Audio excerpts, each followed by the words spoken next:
কিন্তু আমার খালি টিভিতে দেখায় কিংবা সাংবাদিক ওটা দেখি ওষুধ লাগবে না কি করে ফ্রি মাংনা টিভিতে যদি আমার নাগালাটা গরিব মানুষ দেখায় এটা তো অনেক কিছু কি করে নাম্বার মলম মলম উমুরা বেশি 40 নম্বরে দেন রাইটে খাবেন এই গেলাসের এক গেলাস এটার নাম ডিবাজি করো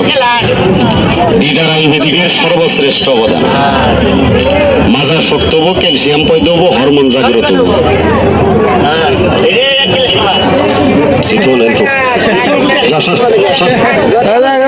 চিন্তা করেছি দেখি দশটা দিছি তুই জাগাছি দেখা যা আইডা জানেন না তৈরি পারবেন দাদা একটু খাইয়েছেন যদি আরাম দান করে জানি একটু ফিরি খাইয়া 5টা মিনিট ঘুরে ফিরে করেন যদি 5 মিনিটের ভিতরে আপনার বিবেক ভালো কয় আত্মাই ভালো কয়